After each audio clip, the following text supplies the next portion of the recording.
Buenas tardes. Entonces, retomando la segunda parte del tema número 4, que son las normas del desarrollo para las instalaciones turísticas. En la segunda sesión de la semana pasada, habíamos establecido que las normas del desarrollo para las instalaciones turísticas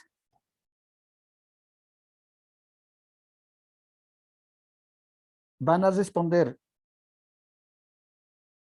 necesariamente a al ordenamiento, ¿no? A toda la parte de la ordenación y el ordenamiento legal que es fundamental en este caso, ¿no?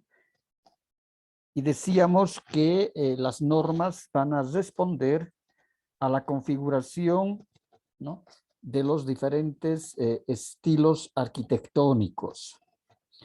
Otro elemento que no se debe olvidar es que decíamos, y habíamos recalcado mucho aquello y decíamos, el Estado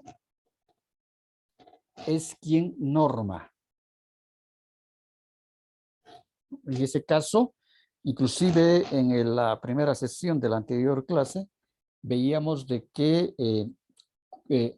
cómo la actividad turística en nuestro país, ¿no?, está respaldada por la norma que le habíamos denominado la norma suprema o la norma madre, que en este caso es la Constitución Política del Estado, cuando está en el artículo 337, numeral 1, establecía, ¿no?, de que el turismo es una actividad económica y que debe desarrollarse el turismo de manera sustentable, es decir, un turismo que no sea depredante ni para la parte natural ni para la parte cultural, ¿no? Y además establece esta norma, este artículo, de que tiene que tomar en cuenta la riqueza de las culturas. Es decir, que el turismo no puede ser un medio de aculturación, sino más bien que hay que respetar las culturas, ¿no? Habrá que ponerlas en valor seguramente, ¿no? Y además el respeto al medio ambiente. Por eso decíamos de que el Estado es quien norma. Y estas normas de desarrollo para las instalaciones turísticas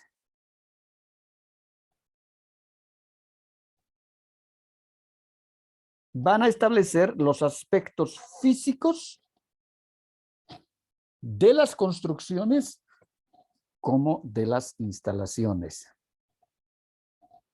Es decir, y habíamos redundado también en esto, de que estas normas establecen parámetros físicos y también las proyecciones, ¿no? Entonces, si el plan es nacional, decíamos, tendrá que incorporar seguramente una parte normativa o indicativa donde establecerá que, de acuerdo a las características que tengan en el entorno geográfico y el entorno cultural, ¿no?, las instalaciones turísticas, como también las construcciones, ¿no?, deberán responder a esas características ambientales y culturales, para lo cual cada gobernación, ¿no?, creará o promulgará una ley, ¿no?, en específico, protegiendo las características arquitectónicas y físicas de las construcciones y sus instalaciones, ¿no? Entonces, ahora, si el plan es seguramente departamental, si el plan de desarrollo turístico fuese departamental, bajo las mismas características, entonces se establecerá de que cada uno de los municipios que desarrolle la actividad turística deberá promulgar normas municipales que tiendan a precautelar, en este caso, ¿no? Las instalaciones turísticas, como también las construcciones, deberán responder al entorno geográfico, al entorno cultural de cada uno de sus espacios. Y ya en específico, si el plan va a ser municipal, si el plan de turismo es plan de desarrollo turístico municipal, entonces, viendo las características, en este caso, ambientales o las características culturales, cada municipio ya elaborará y promulgará una norma en específico, que puede ser una ley, un decreto municipal, una ordenanza municipal, etcétera, sobre, ¿no?, las características de las particularidades que deberán tener, en este caso, las instalaciones y las edificaciones turísticas. Por ejemplo, si para el municipio de Tarata, seguramente lo fundamental va a ser que tanto las instalaciones como la infraestructura, ¿no?, las instalaciones como la infraestructura y las construcciones, ¿no?, deberán responder a las características culturales coloniales para que exista una armonía entre su oferta turística y sus instalaciones. De esa manera, esa norma que va a emitir el Consejo Municipal, ¿no?, irá detallando las características que van a tener esos estilos arquitectónicos. En cambio, pongámonos en el caso del municipio de Puerto Villarruel. El municipio de Puerto Villarruel, ¿no?, cuando elabore su plan de desarrollo turístico, entonces, en la parte relacionada a las normas del desarrollo para las instalaciones y construcciones, dirá de que las instalaciones no deberán ser de proporciones, las edificaciones no deberán ser de proporciones muy altas, ¿no? Máximo se dará un nivel de 2 a 3 pisos máximo de las instalaciones, y estas además deberán responder a las características paisajísticas que tiene el entorno geográfico, ¿no? Otra parte será, en lo posible se deberá utilizar materiales del sitio, tales como la madera, tales como las hojas de palma, ¿no? Otra parte de esta norma indicará que si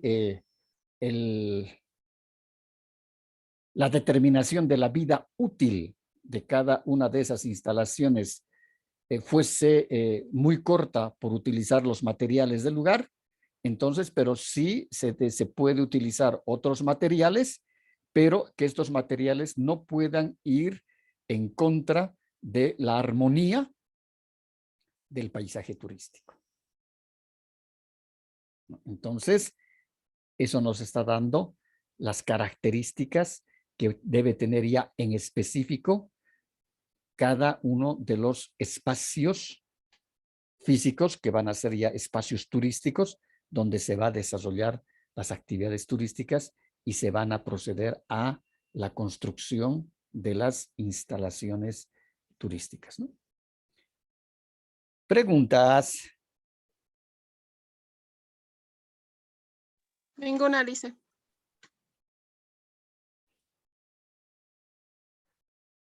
Ahora vamos a ver también las consideraciones para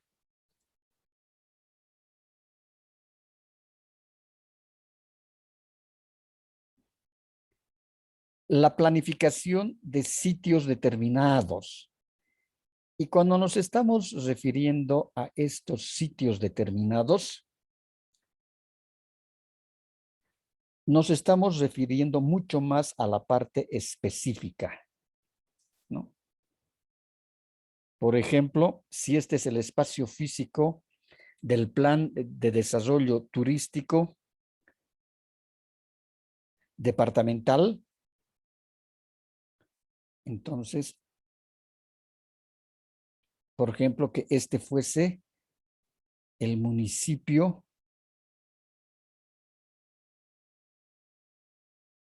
de Tarata y un sitio más pequeño, más determinado, dentro de Tarata, podemos ver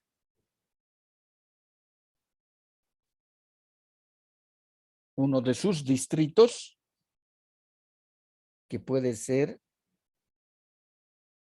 el área histórica.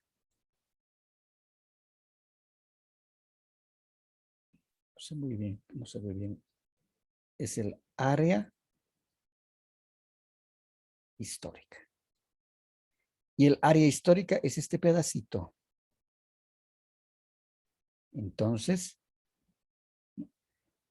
cuando nos referimos a sitios determinados, nos estamos refiriendo justamente a esos lugares en específico,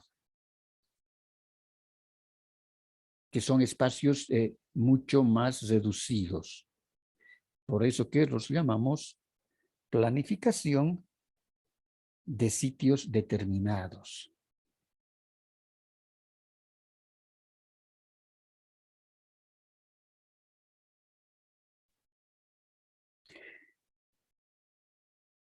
Por eso decimos que los sitios determinados corresponden a la ubicación o emplazamiento de edificaciones y otras estructuras. Es decir, aquí vamos a ver que son edificaciones. Aquí nos estamos refiriendo a las edificaciones, todo tipo de edificaciones.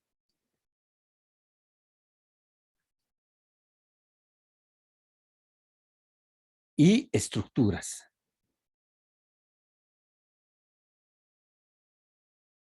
¿No? Todo tipo de edificaciones y estructuras. Nos estamos refiriendo a las obras civiles. Ahora, un elemento fundamental cuando se tiene que normar para qué características debe tener, en este caso, esas edificaciones,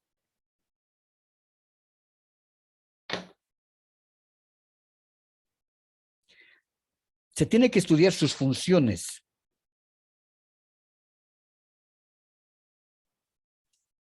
Es decir, hay que ver la funcionalidad.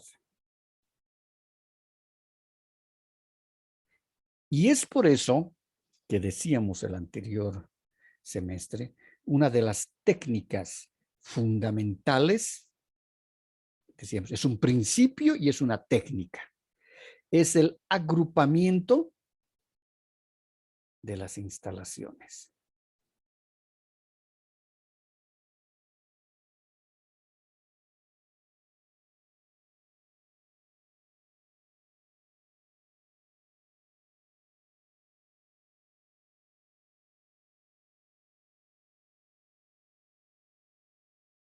¿No? Hay que agrupar el agrupamiento de las instalaciones.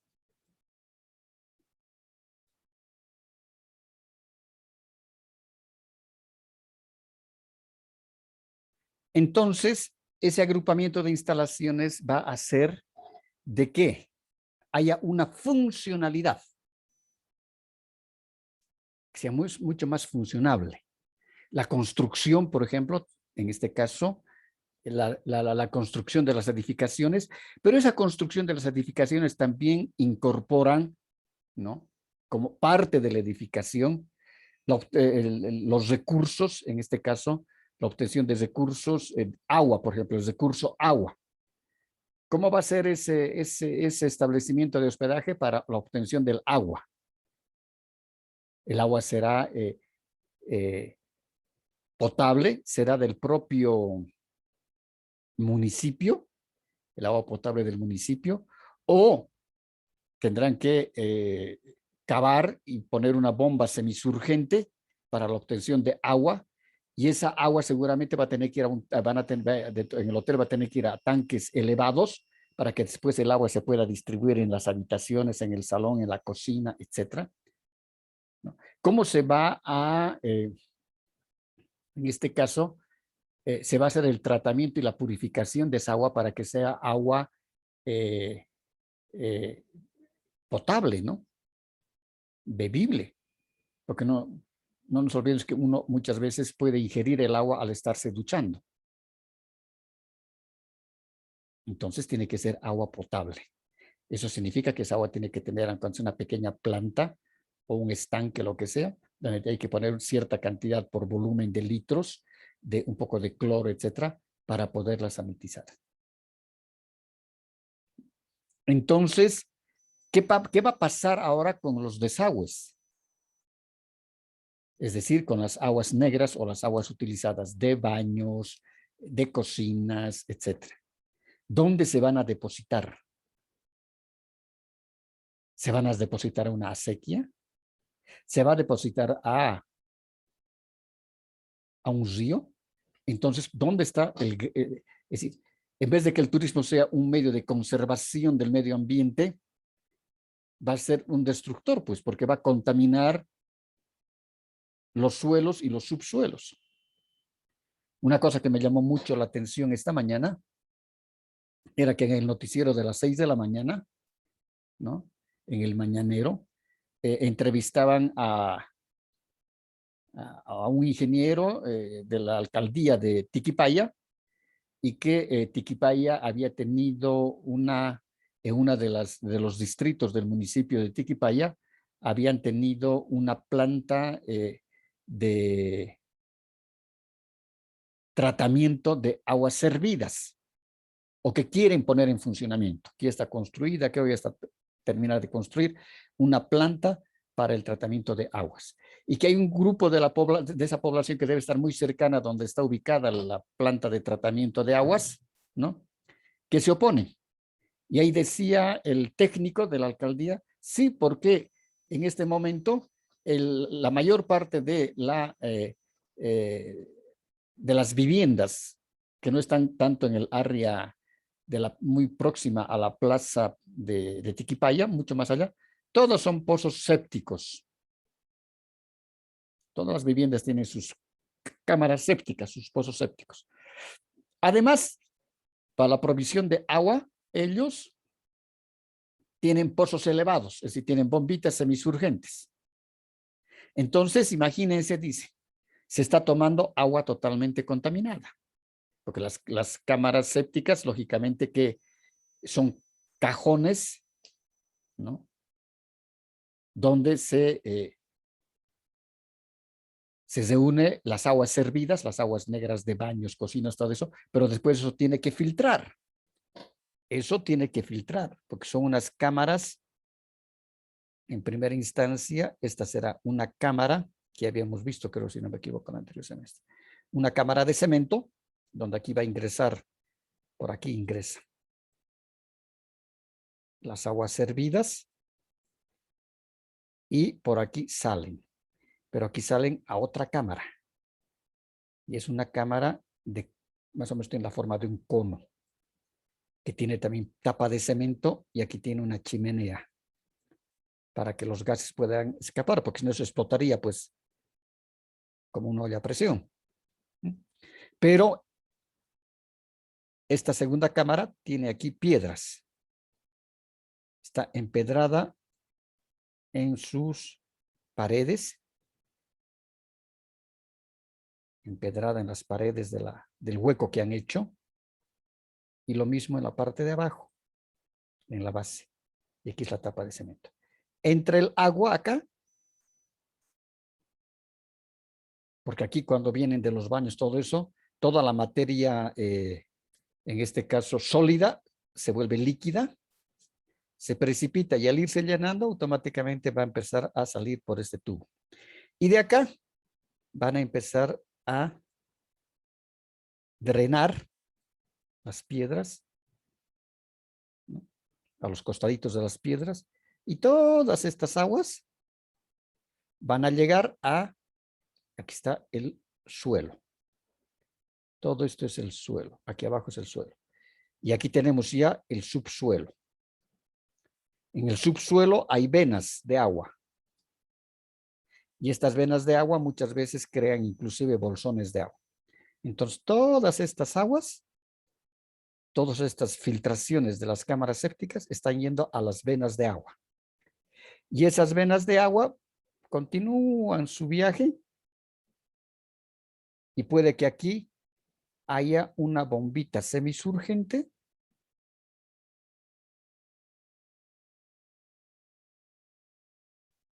con un tanque elevado. Y como aquí se ha perforado, a veces perfora 50, 60 metros, dependiendo del lugar, ¿no? Y se encuentra el agua. Pero ya estas aguas ya se han contaminado y están llevando toda la porquería en el subsuelo. Entonces de aquí ya va, chupa el agua, almacena acá y de acá se va a las viviendas. Eso es lo que decía el técnico esta mañana de Tiquipaya. Inclusive decía, hay una parte, una sequía en ese distrito, que sus aguas servidas van a desembocar al río Rocha. Imagínense si estamos, se dice de que Tiquipaya es el sector donde tienen las casas más caras, más modernas, más lindas, más todo. Imagínense ese foco de contaminación, que hasta afecta hasta el río Rocha, en la contaminación. Entonces, eso es porque las normas no están claras. Y a eso es lo que nosotros nos referimos con las normas del desarrollo para las instalaciones y, decíamos, para las construcciones. ¿Cuán importantes? Por eso decimos, hay que hacer, estudia sus funciones, sus interrelaciones físicas y el entorno natural del sitio. Es decir, no contaminar.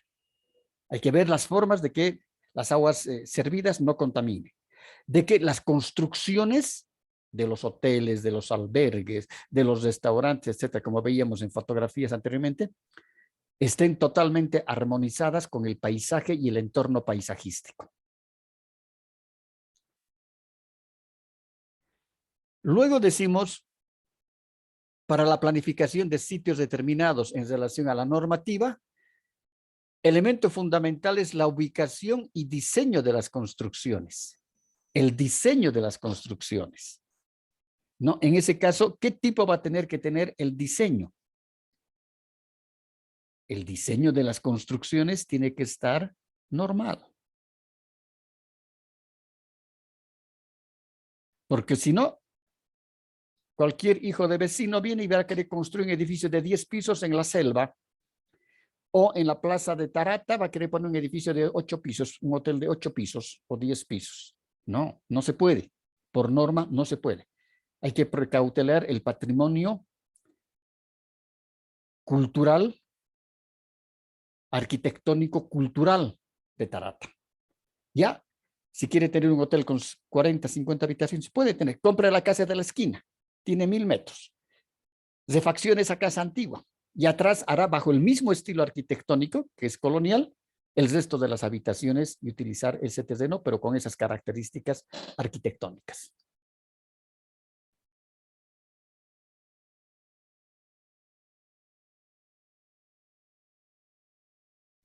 Existen zonas especiales en suelos pendientes, inestables, ¿no? En este caso, inestables y puede crearnos inundaciones. Entonces, no se puede permitir, ¿no? De que si, para las construcciones un elemento fundamental es el análisis de suelos. Para cualquier tipo de construcción, lo primero que nos piden es análisis de suelos. Vendrá un ingeniero civil y hará un análisis de suelos. Llevará las muestras que ha obtenido de los suelos, cavando, se saca, ¿no? Cavando, es decir, a 3 metros se saca una muestra. Ya, a 5 metros se saca otra muestra. A 8 metros se saca otra muestra y esas muestras se llevan al laboratorio y el mejor laboratorio de suelos los tiene la Universidad Mayor de San Simón y el otro laboratorio la tiene la EMI, la Escuela Militar de Ingenieros. Entonces hay que llevar a esos laboratorios de suelos, ¿no? Y ver realmente qué características de suelos. ¿Es suelo arcilloso? ¿Es suelo pedregoso? ¿Es suelo limoso? Es decir, y según las características del suelo, va a determinar también la consistencia de ese suelo. Es decir, no, aquí no se puede construir. Estamos en una parte del monte, por ejemplo, y queremos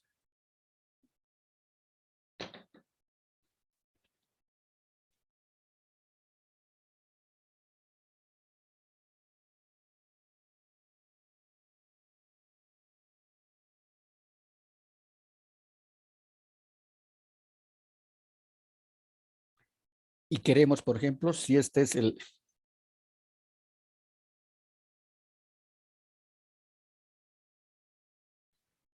Y aquí está toda la parte de la vegetación. Los árboles, los champales, todo aquello.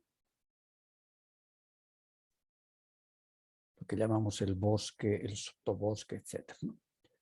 Todito está así, todito es verde vegetación, todito esto, todo. Y aquí queremos nosotros hacer un albergue. Tal vez el suelo de esta colina, porque aquí lo que hay que hacer es hacer un corte así para la construcción.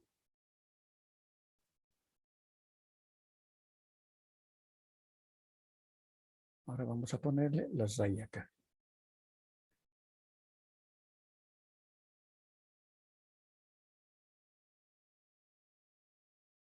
Entonces, para que aquí pueda surgir el hotel, las construcciones, las instalaciones.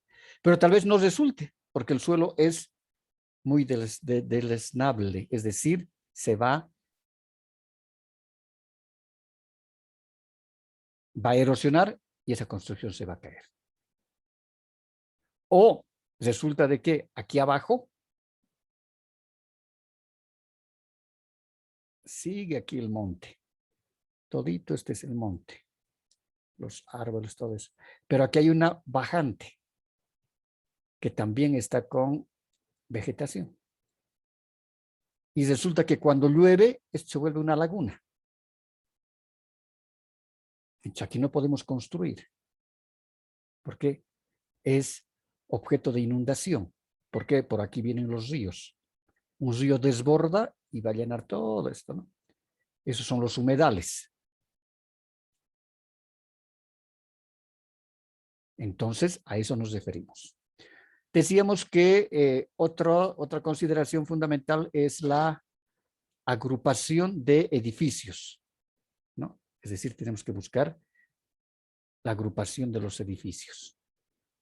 En este caso, casi había que trabajar como si fuesen una urbanización.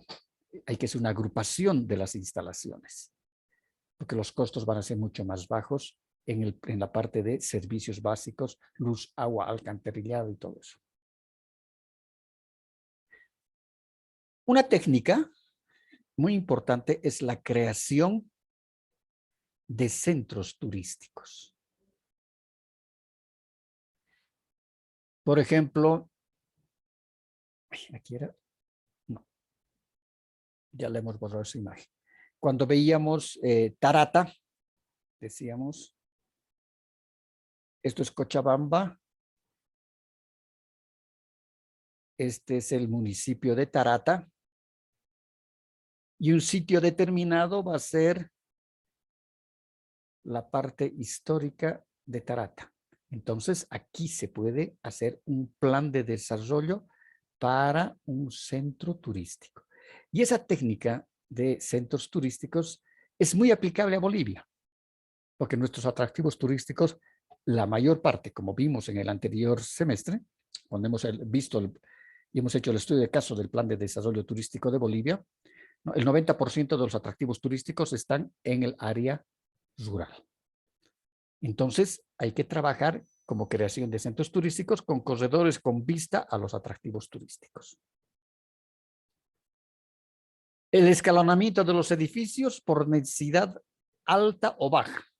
Es decir, la densidad se refiere al número de pisos que deben tener los edificios. 2 pisos, 3 pisos, 4 pisos.